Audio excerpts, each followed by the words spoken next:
देखिए, गुटबाजी को लेकर पहले केवल कांग्रेस की जहां बातें होती थी, तो इन दिनों साउथ हरियाणा में जो कुछ हो रहा है उसको लेकर बीजेपी भी निशाने पर है। चर्चा करेंगे एक खास पैनल से। उससे पहले क्या क्या रिएक्शन सामने आए हैं, क्या क्या प्रतिक्रियाएं सामने आई हैं, वो भी आप सुने। जी का कार्यक्रम है, वो कार्यक्रम एक्चुअली हमारी तरफ से कोई नहीं जारी होना, वो ऑल इंडिया कांग्रेस कमेटी या राहुल जी के ऑफिस से जारी होगा।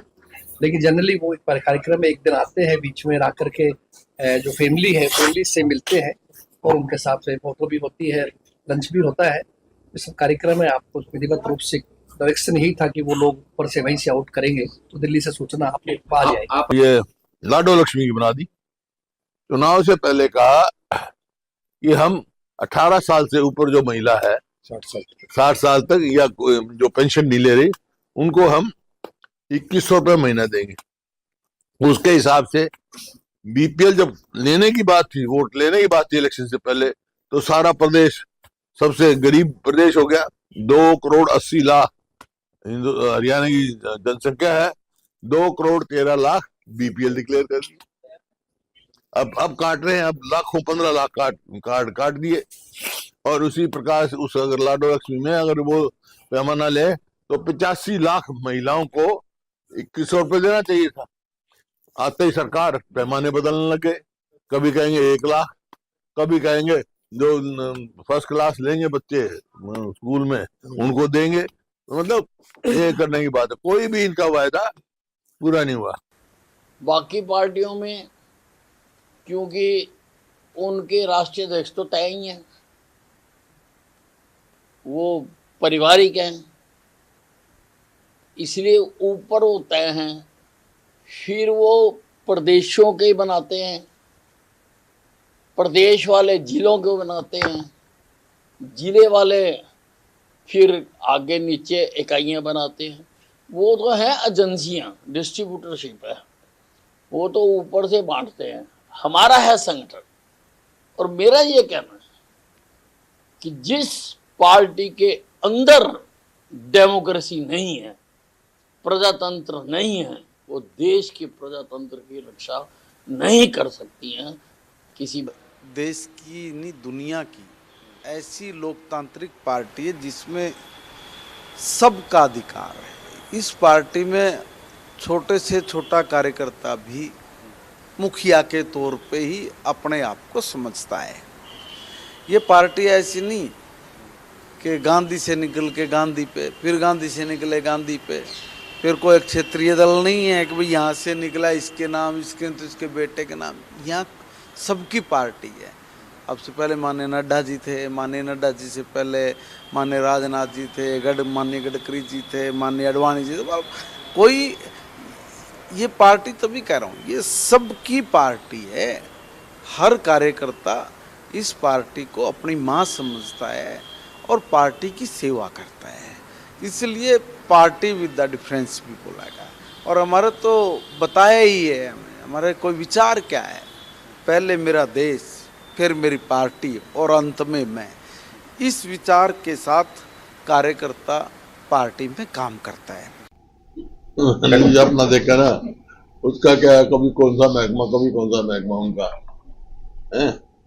टूट फूट तो वही है बीजेपी में।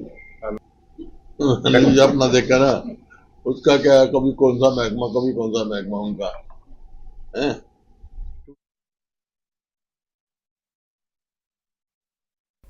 तो अलग अलग नेताओं को आपने सुना।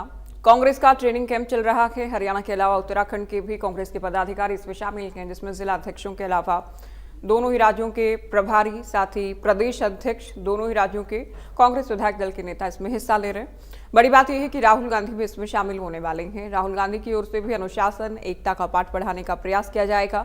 खबरें ये भी है कि 4 जिला अध्यक्षों से अलग से भी राहुल मुलाकात कर सकते हैं। उनसे भी रणनीति को लेकर, आपसी कोऑर्डिनेशन को लेकर, मजबूती से किस तरह से पार्टी के संगठन के कार्यक्रम तैयार किए जाएं, इन तमाम मुद्दों को लेकर राहुल चर्चा कर सकते हैं। तो ये देखिए, ये ट्रेनिंग कैंप, ये प्रशिक्षण शिविर उस वक्त हो रहा है जब बीजेपी के भी नेताओं की आपसी बयानबाजी शिखर पर है। तो सवाल बीजेपी को लेकर भी उठ रहे हैं। ये हम ग्राफिक्स के जरिए आपको ये दिखा रहे हैं कि दोनों ही पार्टियों के बड़े नेता एक दूसरे की पार्टी को टूटी फूटी पार्टी करार दे रही है। अनिल विज की ओर से कहा गया कि इतने टुकड़े हो चुके हैं कांग्रेस के, इनको जोड़ने के लिए बैठते हैं हर बार प्रयास होते हैं, लेकिन टूटे टुकड़ों के साथ, अलग अलग टुकड़ों के साथ पार्टी का क्या हो सकता है, ये सवाल उठाया गया। भूपेंद्र हुड्डा कहते हैं कि अनिल विज बीजेपी के वो नेता हैं जिनको पार्टी गंभीरता से नहीं लेती, कभी इधर तो कभी उधर अनिल विज को बिठा दिया जाता है। टूटी फूटी पार्टी है बीजेपी, ये भूपेंद्र हुड्डा की ओर से कहा गया। तो कांग्रेस का ये प्रशिक्षण शिविर हो रहा है, ट्रेनिंग कैंप चल रहा है, जिसको लेकर हम चर्चा करने वाले हैं। बीजेपी का भी एंगल हमने इसमें ऐड किया है, क्योंकि बीजेपी नेता भी एक दूसरे पर, दक्षिण हरियाणा की हम बात कर रहे हैं, अहिरवाल बेल्ट की हम बात कर रहे हैं, एक दूसरे पर बयानबाजी करने से पीछे नहीं हट रहे हैं। तो राहुल पढ़ाएंगे एकता का पाठ जिला अध्यक्षों का, क्योंकि बहुत बार हमने देखा पिछले दिनों, ठीक है, संगठन सृजन के माध्यम से हरियाणा कांग्रेस को एक दशक से ज्यादा गुजर जाने के बाद आखिरकार संगठन मिला है, जिला अध्यक्ष मिले हैं। लेकिन बहुत बार ये होता है कि कई बार हम देखते हैं जिला अध्यक्ष के लिए कार्यक्रम में कुर्सी नहीं होती है, या जिला अध्यक्ष को कार्यक्रम से जुड़ी जानकारी, कई बार बैनर्स पर, होर्डिंग्स पर फोटो लगने को लेकर भी विवाद देखे गए। वो भी एक, आप कह सकते हैं, मैंडेटरी कर दिया गया राव नरेंद्र की ओर से कि इन नेताओं की तो फोटो लगाने ही लगाने अगर आप कार्यक्रम करते हैं। तो बहुत सारे प्रयास हो रहे हैं अनुशासन को लेकर, आपसी कोऑर्डिनेशन को लेकर। इस बीच ये प्रशिक्षण शिविर भी अपने आप में बेहद महत्वपूर्ण हो जाता है। हरियाणा के 33 जिला अध्यक्ष, साथ ही उत्तराखंड के भी कांग्रेस के जिला अध्यक्ष इसमें हिस्सा ले रहे हैं।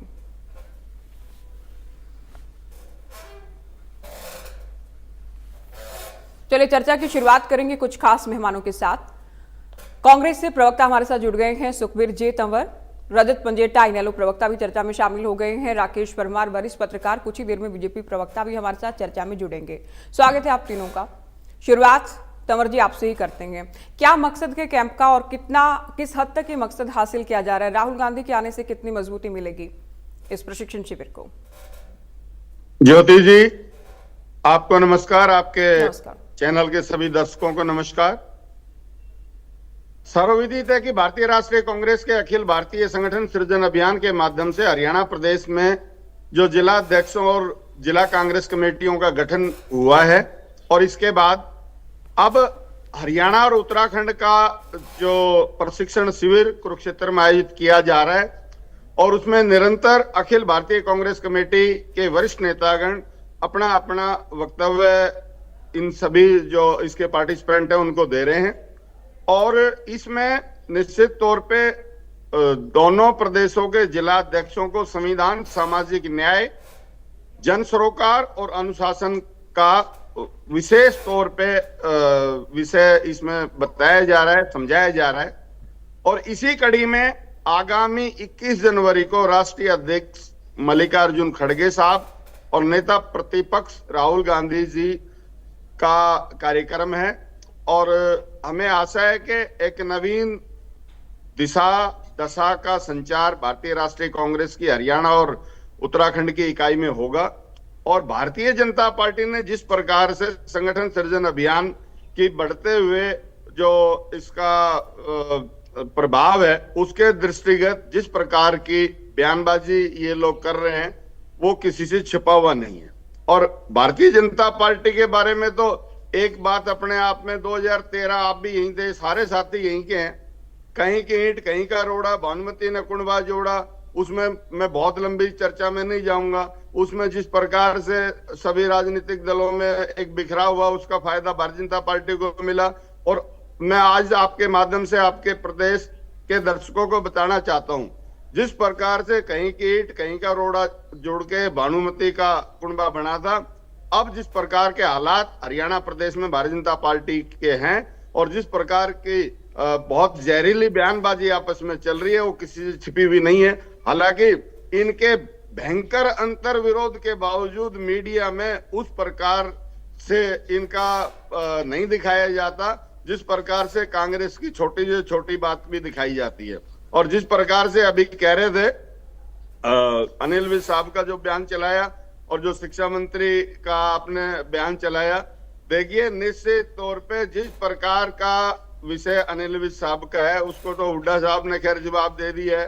किस प्रकार से 12 साल में सबसे विवादित अगर कोई नेता मंत्री रहा है तो उसका नाम अनिल विज है। इसके अलावा शिक्षा मंत्री जिस प्रकार की सेखी बगार रहे थे, ये राष्ट्रवादी लोग नहीं है। इनका क्रियाकलाप, ये एक तरफ अपने आप को राष्ट्रवादी बताते हैं और दूसरी तरफ इनका जो राष्ट्रीय स्वतंत्रता आंदोलन था उसमें सुनने इनका योगदान है। आज अपने उस योगदान की बात इस राष्ट्र और प्रदेश से छिपाने के लिए नई नई जुमलेबाजी करते रहते हैं। प्रदेश और देश समझ रहा है। निश्चित तौर पे इनकी इस प्रकार की बयानबाजी का कोई किसी तरह का मतलब नहीं है और हम निरंतर संगठन सृजन अभियान के माध्यम से ना कि हरियाणा प्रदेश में अपितु समूचे राष्ट्र में अपनी जो हमारी कांग्रेस की विचारधारा है उसको मजबूती के साथ जन जन तक पहुंचाने का प्रयास कर रहे हैं और भारतीय जनता पार्टी की जो बेकायदगियां विगत के करीब 12 वर्ष की है उनको इस प्रदेश और देश के अंतिम व्यक्ति तक पहुंचाने का निरंतर प्रयास करेंगे। देखिए, ऐसा नहीं कि केवल कांग्रेस की गुटबाजी कोई मीडिया दिखाता है, कम से कम हम अपने चैनल को लेकर ये कह सकते हैं बीजेपी में भी गुटबाजी है तो हम दिखाते हैं। हमने खुद मोहनलाल बड़ोली से भी पूछा है कि आपकी पार्टी में भी गुटबाजी इस वक्त चरम पर है। आप गुरुग्राम की बात करें, फरीदाबाद की बात करें, साउथ हरियाणा की बात करें, नेरा साहब क्या हो रहा है? ये कांग्रेस को बार बार गुटबाजी को लेकर, कलह को लेकर आप लोग टारगेट करते रहे, मीडिया भी सवाल पूछता रहा है, लेकिन साउथ हरियाणा में बीजेपी में क्या चल रहा है? खुलकर एक दूसरे के खिलाफ बयानबाजी। देखिए ज्योति जी, जिस तरीके से आज कांग्रेस के जो कुरुक्षेत्र के शिविर को लेकर के आपने चर्चा रखी है, इस चर्चा में मैं अपने तरफ से यही कहना चाहूंगा कि नहीं, केवल कांग्रेस के ट्रेनिंग कैंप को लेकर चर्चा नहीं है जी, बीजेपी को लेकर भी बात है। आपने, मैं उम्मीद कर रही हूँ आपने एंकर सुना होगा, आपने सवाल भी देखे। मैंने आपका जो विषय तुलना कर रहे हैं दोनों प्रमुख दलों की, दोनों राष्ट्रीय दलों की।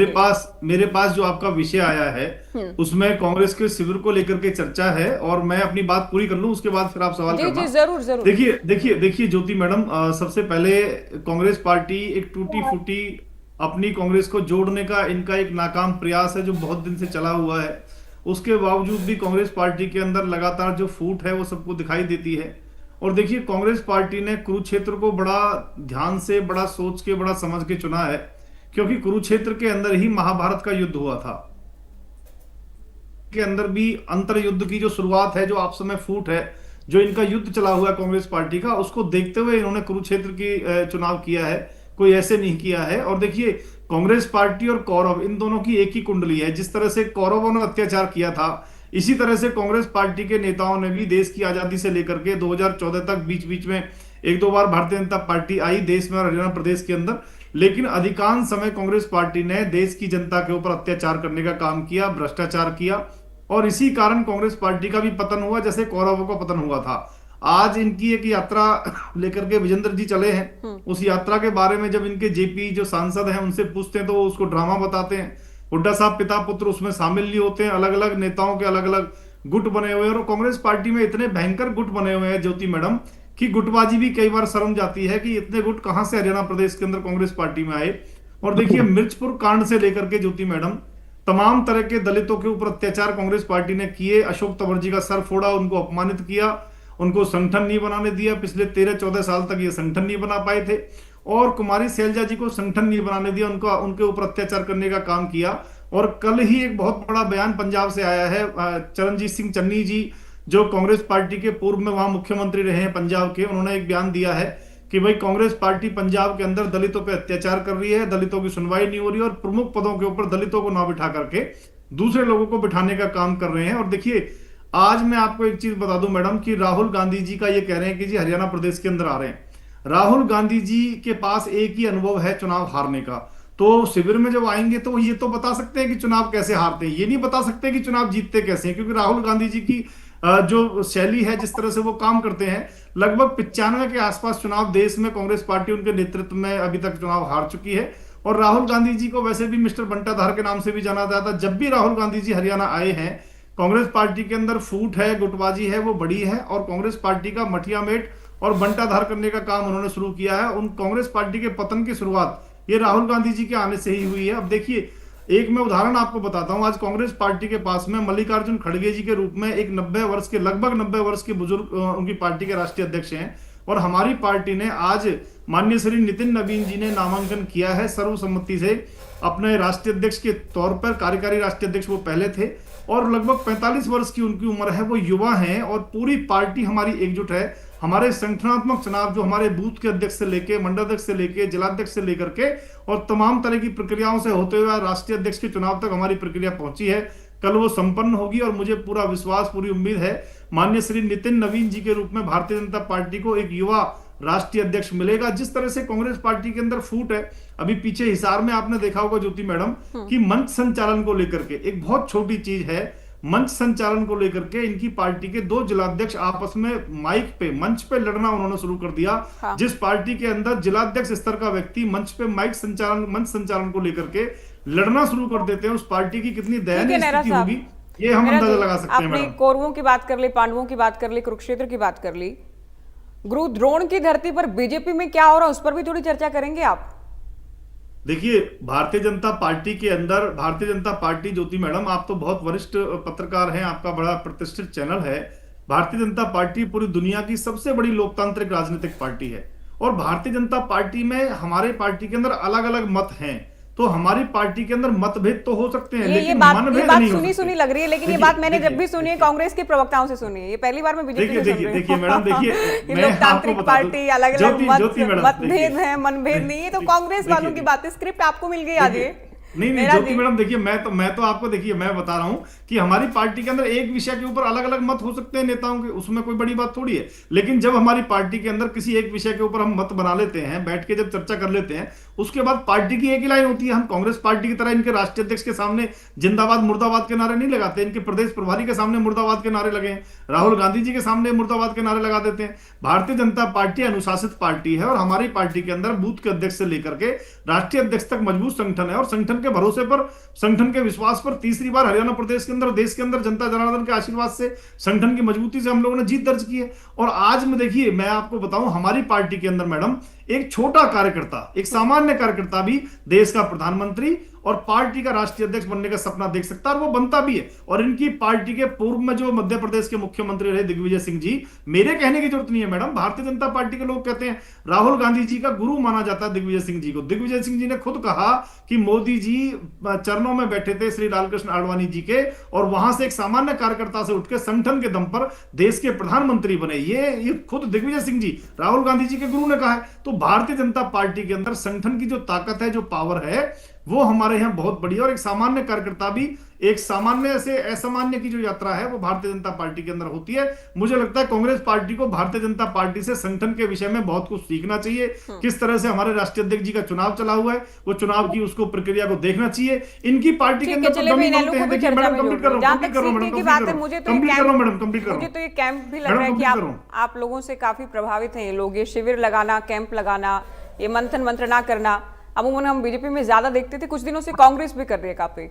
पंडिता जी कैसे देख रहे, दोनों पार्टियों की स्थिति को कैसे देख रहे राज्य में, संगठन और गुटबाजी के लिहाज से? हाँ, दोनों, आज विषय ये है डिबेट का, गुटबाजी के जो आपने विषय रखा है। शुरुआत भाजपा के प्रवक्ता ने, क्योंकि इतनी दिलचस्प बातें कर दी, इतने इतिहास में चले गए कि आडवाणी जी के पैरों में बैठते थे मोदी जी, उसके बाद से पैरों में बिठाना बंद कर दिया है लोगों ने, जो बड़े बड़े नेता। और आडवाणी जी का हाल तो, जिस प्यार से उनको मार्गदर्शक की भूमिका में रखा गया, वो तो किसी से नहीं छुपा है। मंचों के ऊपर कैसे उनको बेइज्जत किया गया, वो भी किसी से नहीं छुपा है। और गुटबाजी क्या इनके ये बोल रहे हैं, क्या उत्तराखंड में नहीं आप देख रहे कैसे इनके जो खुद के पदाधिकारी हैं अपनी सरकार के विरुद्ध क्या बयानबाजी कर रहे हैं, क्यों इस्तीफा दे रहे हैं? ऐसा इनका राजस्थान में है, ऐसा नहीं है कि इनके पार्टी में गुटबाजी नहीं है। लेकिन चलो, विषय हरियाणा का है, हरियाणा के ऊपर रहते हैं। हरियाणा के अंदर मैं आपको ताजा 2-3 उदाहरण बताऊंगा। कृष्ण पाल गुर्जर जी अपना यूनियन मिनिस्टर है, सेंटर के मिनिस्टर है, उनका नाम है उद्घाटन के ऊपर, उनका सबसे पहले उनका नाम है। उनके आने से पहले विपुल गोयल जी आते हैं, पता नहीं उनका नाम था या नहीं, और उनके आने से घंटा 2 घंटा पहले उद्घाटन करके वहां चले जाते हैं, कोई प्रोटोकॉल फॉलो नहीं हो रहा। दूसरा उदाहरण आपको ऐसी असीम गोयल जी का बताता हूँ, ना कोई वो अभी विधायक है, और अम्बाड़ा के अंदर 10-15 कोई शिलान्यास वाले पत्थर थे, उन सब पे अपना नाम वहां के लोकल ही उनके अगेंस्ट हो गए हैं, जो बीजेपी के ही है। तो आपका वो उदाहरण देख लीजिए। साउथ हरियाणा में आपको राव इंद्रजीत का, राव निर्बीर की बयानबाजी आप किसी से छुपी नहीं है, या छुपी हो तो बताइए। और सबसे बड़ी बात, अगर अनिल विज जी का नाम दे दिया, बडौली जी का नाम दे दिया, तो सबसे पहले तो अनिल विज जी ही थे जिन्होंने बडौली जी का इस्तीफा मांगा था, यह सबको पता है। और ये भी पता है कि यमुनानगर के अंदर किस तरीके से जब मोदी जी आए तो ये थर्मल पावर प्लांट वाला, तो किस तरीके से उनकी राम राम भी नहीं ली गई। वसुंधरा राजे के साथ मंच के ऊपर आपको भी पता है, वसुंधरा राजे ने उन्होंने खुद ही मोदी जी को राम राम नहीं करी। उनकी उनकी बॉडी लैंग्वेज, उनकी शक्ल साफ बता रही थी। तो और अनिल विज जी की कभी खट्टर जी से नहीं बनी। चलो अब तो हाल ही में कल परसों गए थे मिलने के लिए, लेकिन सैनी जी के नीचे जब आपको पता है, जब खट्टर जी गए एमपी बने, तो उसके बाद वो थोड़े समय के लिए जब सैनी जी मुख्यमंत्री बने, तब खट्टर जी ने अपना विज जी ने साफ मना कर दिया कि मैं तो सैनी के नीचे मंत्री बनूंगा ही नहीं, मंत्री पद लेने से मना कर दिया था। आपको वो सारा न्यूज चैनल ने दिखाया। तो ऐसा नहीं है कि अगर इसी के ऊपर हम रहे कि गुटबाजी के ऊपर, लेकिन अब बात आती है कांग्रेस की। अगर आप बात करें गुटबाजी की, तो पहले उदाहरण कुलदीप बिश्नोई जी का सबको पता है, किरण जी का सबको पता है, अशोक तंवर जी का सबसे पता है। आपस में इनकी जूतम प्रचार सबको पता है, मंचों के ऊपर लड़ाइयां सबको पता है। मंचों के ऊपर राहुल गांधी, किरण चौधरी जी और शैलजा जी का किस तरीके से दोनों अलग अलग वो है, एक इवेंट नहीं है। एक जगह किरण चौधरी जी और राव दान सिंह उनके बीच में सुलह कराते नजर आए थे, एक जगह शैलजा जी थी। तो ये तो मंचों के ऊपर साफ दिखता है। और ऐसा तो पहली बारी नहीं हम देख रहे, हम कितने समय से ये देख रहे हैं कि कांग्रेस के एक गुट के नेता सर्टिफिकेट बांटते हैं, असली नकली का और गद्दार का। अभी हाल ही में आपको पता है 3 व्यक्ति मंच के ऊपर खड़े थे, कहते हम तीनों विधायक होते कि अगर एक चुगलखोर ना होता। उनका इंटरव्यू आपने हाल ही में लिया है। आपसे जो चीज इससे रूबरू सबसे ज्यादा तो आप खुद, चलो एंकर है, आप नहीं कर सकते। आपने हुड्डा जी का भी लिया, आप सद्भाव यात्रा में भी गए, आपने चौधरी ब्रिजेंद्र जी का भी लिया। उनके आपस के लोग भी देखे। हमने पोस्टर वॉर का आपने जिक्र कर दिया, किस तरह पोस्टर जहां इनकी वो वोट चोरी वाली जो यात्रा थी, किस तरीके से विधायक उठ के कह रहे थे, सिरसा में गोकुल सेतिया बोल रहे थे कि किस तरीके से हुड्डा जी का नहीं है पोस्टर, कहीं पे शैलजा जी का नहीं है, कहीं पे रणदीप जी का नहीं है। तो ये तो छुपी हुई बातें किसी से है नहीं है। ये तो कांग्रेस की गुटबाजी तो इतनी मुखर है कि चलो बीजेपी में प्रयास किया जाता है कि चीजें बाहर ना आए, लेकिन ये शुरुआत तो G23 से हो ही गई थी। अगर हम ज्यादा इसको इसी की वो गुटबाजी के ऊपर ही जाए तो G23 क्या था? गांधी विरोधी ग्रुप था, जहां कह रहे थे भी इन गांधी के हाथ में पावर नहीं आनी चाहिए। उसके अंदर हुड्डा जी शामिल थे, फिर सिब्बल थे, उसमें चले गए वो, गुलाम नबी आजाद थे उसके अंदर। कौन कौन है आपको सारी की सारी वो घटनाक्रम भी पता है। तो ये गुटबाजी वाला एक दिन आएंगे शिविर के लिए, उसके बाद पहले भी आके गए हैं। क्या गुटबाजी थम गई? कांग्रेस की गुटबाजी थम नहीं सकती, क्योंकि यहाँ पे गुट प्रधान है कांग्रेस से। गुट प्रधान मतलब गुट ज्यादा पावरफुल है, जो नेता है उनके गुट ज्यादा पावरफुल है, उनके समर्थक पीछे लगे, पार्टी के पीछे नहीं लगे हुए। अच्छी बात है, इसके ऊपर मैंने कोई टिप्पणी नहीं करूंगा। ये अच्छी बात है, शिविर लगाने चाहिए, सभी पार्टियों को लगाने चाहिए, कार्यकर्ताओं का आपस में तालमेल बढ़ना चाहिए, इंटरैक्शन होनी चाहिए, ये सभी में होना चाहिए। इसके ऊपर मैं कोई टिप्पणी नहीं करूंगा। लेकिन क्योंकि गुटबाजी का आज हमारा डिबेट का विषय है, तो निश्चित तौर पे ये सारी चीजें पब्लिक डोमेन में है। मैंने आपके इंटरव्यूज भी देखे, उनमें बातों ही बातों में बहुत सी बातें जनता को भी पता चलती हैं, सबको दिखती हैं। आपके प्रश्न कहीं तीखे होते हैं, तो ये तो निश्चित तौर पे गुटबाजी हावी है।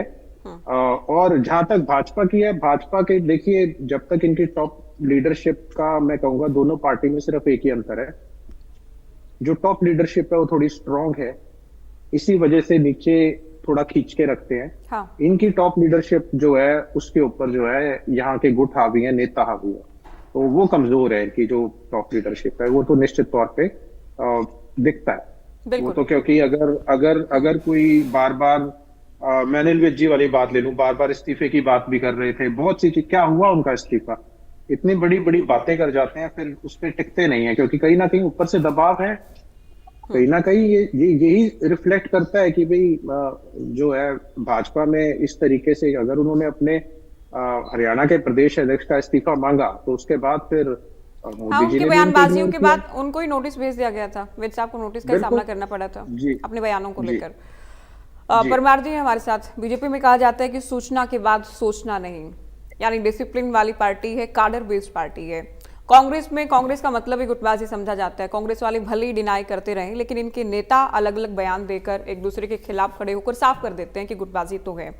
अब ये कांग्रेस का जो ट्रेनिंग कैंप चल रहा है, राहुल गांधी आएंगे, मल्लिकार्जुन खड़गे आएंगे, आपको लगता है परमार जी कुछ नया, कुछ अलग हो पाएगा? हरियाणा की हम बात करें संगठन के लिहाज से।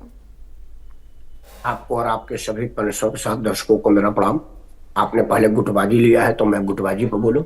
गुटबाजी बहुत शुभ संकेत है किसी भी लोकतंत्र में, क्योंकि लोकतंत्र में गुटबाजी वही नहीं होगी जहां पर तानाशाही होगा या राजशाही होगा कि मेरे बाद कोई नहीं, अगर तुम कुछ बनोगे तो हम तुम्हारा खात्मा कर देंगे।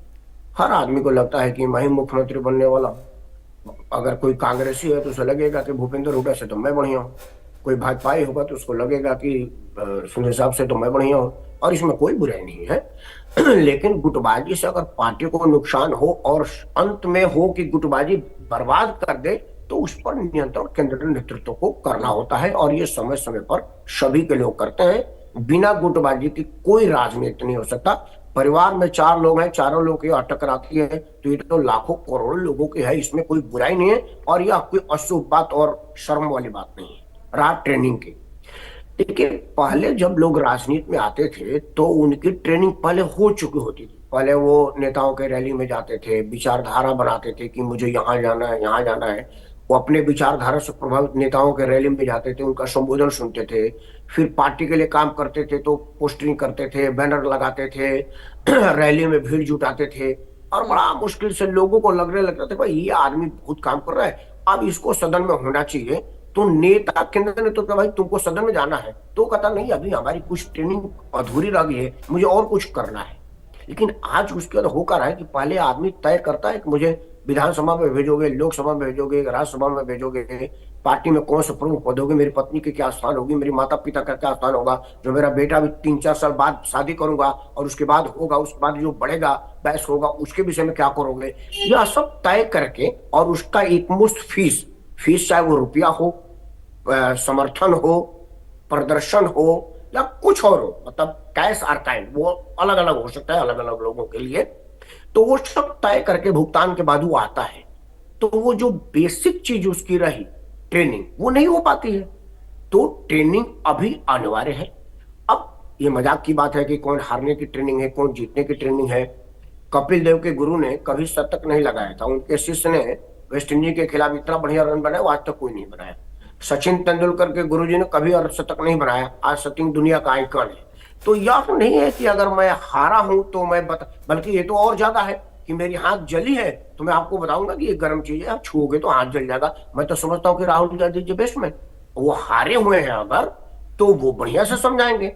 और मैं समझता हूँ कि दूसरों की हार के ज्यादा भारतीय जनता पार्टी का स्थापना से 2014 में 30-35 साल लग गया था बहुमत में आने में।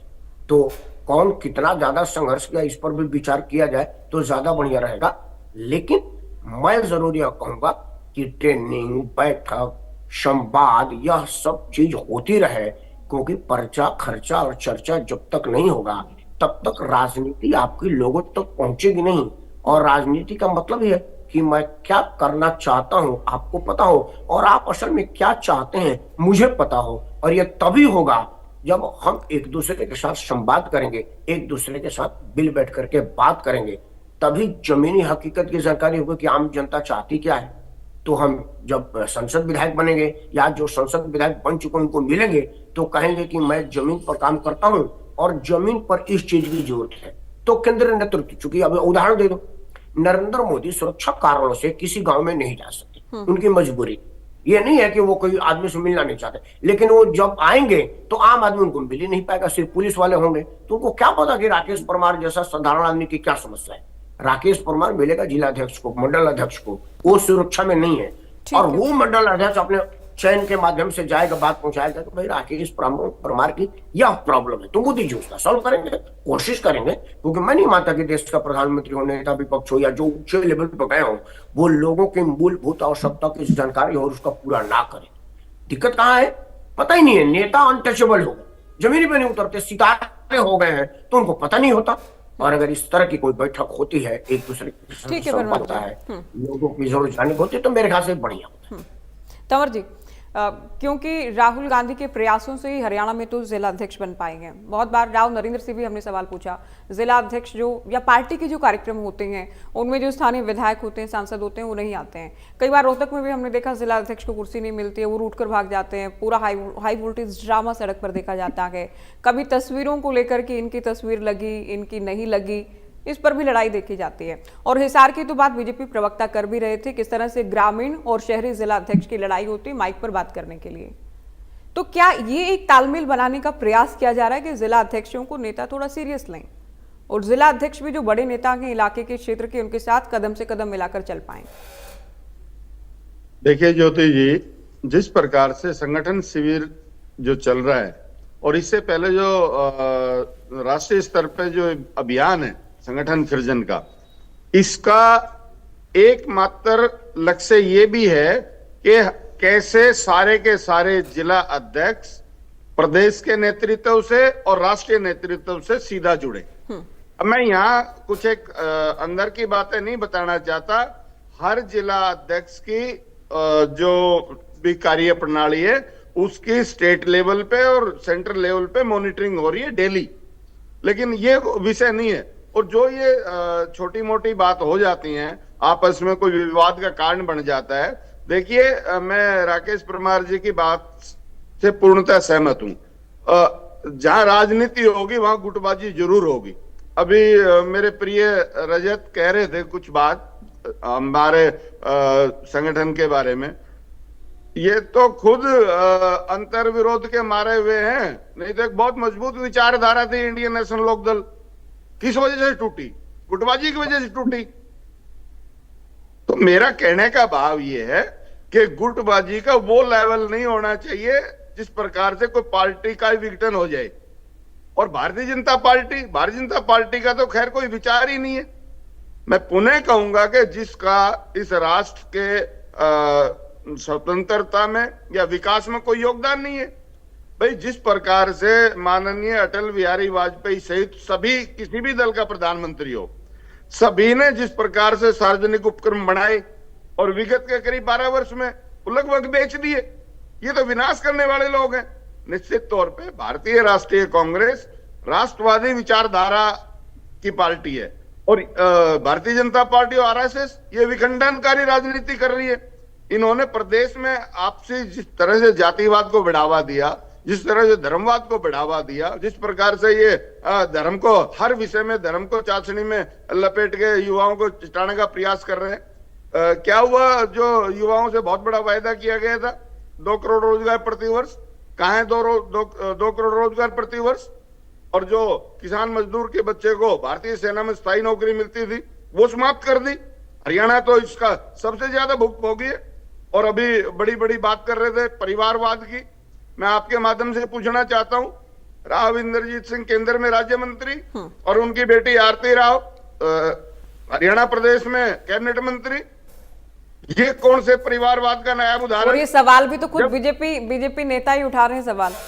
नहीं, मैं ये कह रहा हूं कि ये अपने आप में एक सवाल है ना ये। और आपके माध्यम से हरियाणा प्रदेश की जनता को बताना चाहता हूं, जो गांधी परिवार के परिवारवाद की बात करते हैं, पिछले 30 साल से कौन सा परिवारवाद देखा गांधी परिवार का? ये अवधारणाएं बनाने का प्रयास भारतीय जनता पार्टी करती रहती है। और कांग्रेस की गुटबाजी की बात करते हैं। आपने देखा, देश ने देखा, प्रदेश ने देखा, विधानसभा के पवित्र स्थल पे, उस मंच पे एक दूसरे को गोबर इनके लोग पिला रहे हैं। और किस प्रकार से राव इंद्रजीत सिंह जी का बयान है जो उन्होंने कहा है कि जिन लोगों का कोई मतलब नहीं किसी चीज में, कि हमारा तो दादो आरएसएस तो, हमारा तो बाप जनसंघी तो, और हम बीजेपी। हाँ, उस बात का क्या मतलब है? आप उसका देखें, पूरा प्रदेश समझ रहा है। निश्चित तौर पे आज जिस प्रकार के हालात हरियाणा प्रदेश और राष्ट्र में है, और भारतीय जनता पार्टी के तो आज विषय हरियाणा प्रदेश का है, किस प्रकार से इस देश को गिरवी रखने का प्रयास हो रहा है। सारे के सारे, चाहे विदेश के मामले हैं, चाहे यहाँ कानून व्यवस्था के मामले हैं, देश में सभी विषयों पे बहुत बुरी तरह विफल हैं। और आज जो भारत का रुपया है, क्या हालत है उसकी, कौन देखेगा? आखिर हम सबकी क्या ये सामूहिक और संगठित जिम्मेदारी नहीं है? हमारा प्रयास ये है जितनी भी विगत की, चाहे केंद्र के स्तर पे चाहे प्रदेश के स्तर पे जो बेकायदगियां रही हैं, उन सभी बेकायदगियों को जनता के बीच में ले जाना, उनको बताना। बाकी लोकतंत्र में जनता मालिक है, लेकिन हम इनकी तंवर जी, बेकायदगियों को अभी अंतिम स्तर तक जरूर से जरूर लेकर जा रहे हैं और आगे जा रहे हैं। पंजेटा जी जिन अलग अलग इंटरव्यू के हवाले दे रहे थे, हमने अभी खुद किए हैं। जयप्रकाश जेपी की बात हो, हुड्डा साहब की बात हो, बीरेंद्र सिंह, ब्रिजेंद्र सिंह, दीपेंद्र हुड्डा, इन तमाम लोगों से बातचीत की है। एक दूसरे के खिलाफ बयानबाजी, इतना आप लोग कितना डिफेंड करेंगे? प्रवक्ता आप लोगों के लिए बड़ा मुश्किल रहता होगा। ब्रिजेंद्र सिंह यात्रा कर रहे हैं, वो किसी को शिखंडी कह रहे हैं, इस तरह की बयानबाजी की लगता है मतलब तमाम तरह की लिमिट्स पार कर गई है एक दूसरे के खिलाफ बोलने में नेताओं के। फिर ठीक है, आप लोग बीजेपी की गुटबाजी पर आप सवाल पूछ सकते हैं, हम खुद भी पूछ रहे हैं, लेकिन आप लोगों का तो हाल बेहाल है इस वक्त गुटबाजी को लेकर। देखिए ज्योति जी, क्या एक दूसरे को पवित्र स्थल विधानसभा में गोबर पिलाने से ज्यादा खराब कोई आचरण हो सकता ये है? आप रिपीट कर रहे हैं, कह चुके हैं आप अभी। नहीं, मैं कह चुका हूँ, क्या इससे ज्यादा खराब आचरण हो सकता है? खराब था, इसे कार्यवाही से हटाया गया, बिल्कुल भी इसकी कार्रवाई जल्दी हटाया गया, वो हटा दिया गया था। ये ये गोबर वाले शब्द हटा दिए गए थे स्पीकर की ओर से, और ये नहीं कहे जाने चाहिए। ओझल करने का विषय था, वो अपने आप को बचाने का प्रयास था। ये नहीं कहे जाने चाहिए। जो अरविंद शर्मा ने कहा वो बिल्कुल नहीं कहा जाना चाहिए। कोई एक्शन टेकन हुआ उस पे? दादा गौतम ने कहा वो भी नहीं कहा जाना चाहिए। लेकिन आपके जो नेता एक दूसरे के खिलाफ जो कह रहे हैं, उनका तो जस्टिफिकेशन नहीं है ना, जो विधानसभा में हुआ है। आप मेरे साथ साथ बोलते हैं, फिर ना मैं सुन पाती हूँ ना आप सुन पाते हैं। चलिए, मैं बीजेपी से मेरा सवाल है नेहरा जी, जो साउथ हरियाणा में हो रहा है या फिर जो फरीदाबाद में हो रहा है या फिर बात अंबाला की भी थी, ये आप लोग इस पर संज्ञान लेते नहीं या फिर संज्ञान लेना नहीं चाहते हैं कि जो हो रहा है जो चल रहा है वो ठीक है? देखिए ज्योति जी, जो लाइब्रेरी का जिक्र इन लोगों के प्रवक्ता ने किया था फरीदाबाद के अंदर, और उनको वो कह रहे थे मुझे नहीं पता कि विपुल जी का नाम भी उस पे बोर्ड पे था कि नहीं था। मैं बता देता हूं, उस बोर्ड पे सभी का नाम था। माननीय कृष्णपाल जी, विपुल जी, हमारे प्रदेश के सह प्रभारी सुरेंद्र नागर जी, और जिस डिपार्टमेंट ने बनवाया था उस डिपार्टमेंट के मंत्री राव नरवीर जी का भी नाम था। विपुल जी वहां के स्थानीय विधायक हैं, कृष्णपाल जी लोकसभा में सांसद हैं। सब लोगों को लाइब्रेरी का उद्घाटन करने एक साथ जाना था, सबका बोर्ड पे नाम था। लेकिन क्योंकि हमारे प्रदेश के प्रभारी सुरेंद्र नागर जी उत्तर प्रदेश से आते हैं और वो फरीदाबाद विधानसभा में किसी कार्यक्रम में आए थे, इस नाते वो थोड़ा पहले पहुंचे, और उसके बाद में कृष्णपाल जी थोड़ा सा अपने लेट समय पे पहुंचे, क्योंकि वो पहले पहुंच गए थे, उनको जाना था सुरेंद्र नागर जी को।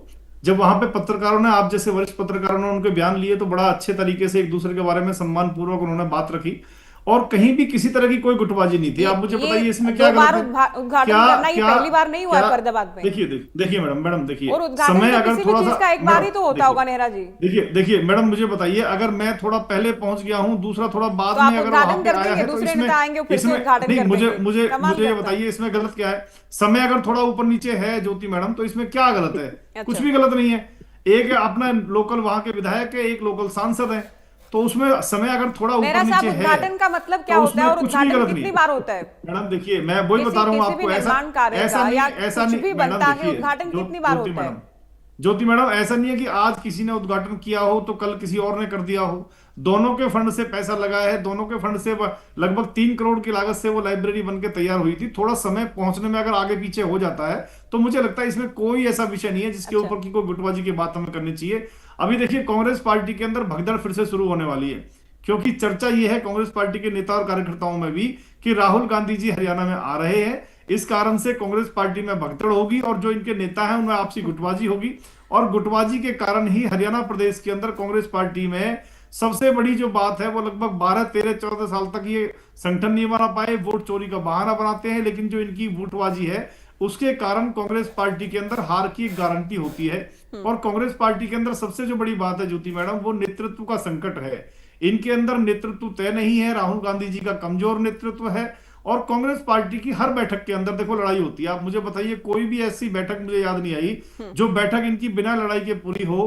मंच, माला, माइक, ये छोटी छोटी चीजें, कोई पीछे बैकड्रॉप पे फोटो नहीं लगाया, मंच का संचालन कौन करेगा, ये छोटी छोटी बातों को लेकर के जिस पार्टी के अंदर लड़ाई होती है, भारतीय जनता पार्टी में तो जो बूथ के अध्यक्ष हैं वो भी इन विषयों के ऊपर नहीं लड़ सकते। जो बड़े विषय हैं उनके ऊपर पार्टी के नेताओं के अलग अलग मत हों, वो एक अलग विषय है। लेकिन जैसे आपने बताया कि सूचना के बाद कुछ नहीं पूछना, ये भारतीय जनता पार्टी के संस्कार है। हमारी पार्टी के अंदर संगठन हमारा इतना मजबूत है कि केंद्रीय नेतृत्व हमारा बहुत मजबूत है, और उसको सारे विपक्षी प्रवक्ता भी मान रहे हैं केंद्रीय नेतृत्व से लेकर के जिस तरह से देश के अंदर माननीय प्रधानमंत्री श्री नरेंद्र मोदी जी के नेतृत्व में देश तेजी से आगे बढ़ रहा है। आज भारत की अर्थव्यवस्था को मैं सुबह भी न्यूज और अखबार जब पढ़ रहा था, पूरी दुनिया की जितनी भी रेटिंग एजेंसी हैं उन सब ने सबसे तेजी से बढ़ने वाली अर्थव्यवस्था भारत की बताया है, जो मेरे साथी कांग्रेस के प्रवक्ता थोड़ा जानकारी भी लेके आना चाहिए। और आज हरियाणा प्रदेश के अंदर जिस तरह से माननीय मुख्यमंत्री श्री नायब सैनी जी के नेतृत्व में हरियाणा तेज गति से आगे बढ़ रहा है, और जो हमने लगभग 200 वादे चुनाव में किए थे विधानसभा चुनाव में, उसमें से 54 वादे ऐसे हैं जिनको हम पूरा कर चुके हैं और बाकी वादों के ऊपर काम चला हुआ है। मेरे इनेलो के साथी प्रवक्ता गुटबाजी के ऊपर हमें ज्ञान देने का काम कर रहे थे ज्योति मैडम। जिस पार्टी की फूट हो गई, फूट के कारण, गुटबाजी के कारण जो पार्टी टूट गई हो, उस पार्टी के प्रवक्ता के पास में इतना अपार भंडार और ज्ञान है, तो अपनी पार्टी को टूटने से क्यों नहीं बचाया इन्होंने? कम से कम इनेलो को टूटने से बचा लेते। आज कांग्रेस पार्टी के अंदर जिस तरह से मेरे साथी कह रहे थे, खुद कांग्रेस पार्टी के प्रवक्ता, मैं तो भूल रहा था उस विषय को, परिवारवाद और भ्रष्टाचार की इन्होंने बात की। देखिए कांग्रेस पार्टी तो ज्योति मैडम, कांग्रेस पार्टी परिवारवाद और भ्रष्टाचार की जननी है। हुड्डा साहब पिता पुत्र दोनों, एक सांसद है और एक विधायक है। इसी तरह से इन्होंने बात करी सेंटर अपने लीडरशिप की। सोनिया गांधी जी इस देश के अंदर सभी राजनीतिक दलों में ऐसी अकेली हैं जो 1998 से लेकर के सन 2002 तक। ये ऐसा नहीं कि आपकी पार्टी में नहीं है। मैडम मैं अपनी बात पूरी कर लेता हूँ ज्योति मैडम। मैं सोनिया गांधी जी का आपको केंद्रीय उदाहरण मंत्री बता वाला रहा भी था। ऐसा नहीं कि आपकी पार्टी आपकी सरकार में नहीं है। मैडम देखिए, मैं आपको ये बता रहा था कि कांग्रेस पार्टी के अंदर सोनिया गांधी जी 1998 से लेकर सन लगभग 2002 तक, 2022 तक 22 साल सोनिया गांधी जी अकेली पार्टी की राष्ट्रीय अध्यक्ष रही थी। ये किसी भी पार्टी के अंदर ये पहला उदाहरण मिलता है। और देखिए दूसरा, गलत जानकारी ज्योति जी टोकते क्यों नहीं आप? मैं ज्योति जी चैलेंज दे रहा हूं इनको। 1998 से ज्योति जी टोकते क्यों नहीं आप? ये कहां से लाए हैं इतनी सच्ची जानकारी? मैं चुनौती देता हूं आपको। 1998 से लेकर 2022 तक आपका दिमाग खराब है। आपने कहा 1998 से अब 2022 तक। यार आपको तो शर्म भी नहीं आती थोड़ी बहुत? क्या कहना चाह रहे हो? 2022 तक, अरे 1998 से 2022 तक ज्योति मैडम आप फैक्ट बेवजह की बात करते हो। ज्योति जी टाइम खराब ना करवाओ। चलिए समय अभी है भी कम, ये ठीक है मैडम, टाइम कम है। लास्ट कमेंट ले रहे हैं इनेलो से। अगर मैं गलत बोल रहा हूँ मैडम सुनिए, तो आप मेरी बात को आप इनको संशोधन करके बताइए। 1998 से लेके 2022। चलिए अभी ये कह रहे हैं कि हम तो लोकतांत्रिक ढंग से वोटिंग से हमने मल्लिकार्जुन खड़गे को चुना है। और मल्लिकार्जुन खड़गे, मैडम देखिए, मल्लिकार्जुन खड़गे तो बेचारे खुद बता चुके हैं माइक पे एक दिन कि मेरी क्या औकात थी, तो सोनिया गांधी राहुल गांधी जी कृपा के कारण मैं बनाऊं। ये तो उन्होंने खुद माना है। 90 साल के नितिन नवीन किसकी कृपा से बन रहा है? अरे आपने समय का मैं ले रहा जिस बात पर जब हमने बात की तो कांग्रेस भी साथ ही बोलने के लिए मजबूर कर दो फिर मुझे। आपकी पार्टी की जो विगत में गुटबाजी रही जिसके चलते पार्टी का विघटन हुआ, उसको लेकर सवाल उठा रहे हैं बीजेपी और कांग्रेस दोनों। देखिए बात कुछ इन्होंने ठीक कहा कि गुटबाजी के घातक परिणाम होते हैं, लेकिन उसके पीछे भी भाजपा के ही लोग थे। जो हमारी पार्टी में कोई आपने सुना नहीं होगा कि अभय सिंह का कोई अलग से ग्रुप है। इनकी वजह से और जो भी चाल चली गई वो केवल हमारे साथ नहीं, वाजपेयी जी को सभी घटक दल पसंद करते थे। और क्योंकि वाजपेयी जी का काम करने का तरीका बहुत अलग था। मोदी जी का काम करने का तरीका यह कि जिसके साथ भी होंगे, शिवसेना है, चलो शिवसेना को खत्म करो, आईएनएलडी को खत्म करो, अकाली दल को तोड़ो, पासवान जी की पार्टी है, उनका क्या हाल था आपको भी पता है, क्या हाल कर दिया था उनके चाचा जी का। और अभी तो चलो दोबारा सत्ता में अभी ये है, लेकिन उनका भी बहुत बुरा हाल कर दिया था। मुलायम जी की पार्टी भी तोड़ने में पूरे कोई कसर नहीं छोड़ी। और इनका अलग है, मोदी जी का है कि अपने आप इनको घटक दल कहते हैं ना, कि हमारे साथी हैं, तो ये उन्हीं को खत्म करने की इनकी सोच के साथ काम करते हैं। जो इन्होंने हमारी पार्टी के ऊपर टिप्पणी करी, तो इनका नजरिया था। और इन्होंने अर्थव्यवस्था की बात करी। ये बात करते हैं कि तीसरी अर्थव्यवस्था और विकास चंद लोगों का है सिर्फ, क्योंकि वो इनइक्वालिटी की रिपोर्ट बता चुकी है कि टॉप के सिर्फ 1% है। और पर कैपिटा आपकी क्या है इनकम, उसके बारे में बात करिए। 140 में और 150 के आसपास रहे क्या आपका? पंडिता जी माफी के साथ आगे नहीं समय अलाउ कर रहा। बहुत शुक्रिया आप सभी का, आप लोग चर्चा में शामिल हुए। अलग अलग दलों की हरियाणा में गुटबाजी को लेकर और गुटबाजी खत्म करने को लेकर जो प्रयास हो रहे हैं, कांग्रेस का ट्रेनिंग कैंप जिसमें है, उन तमाम विषयों को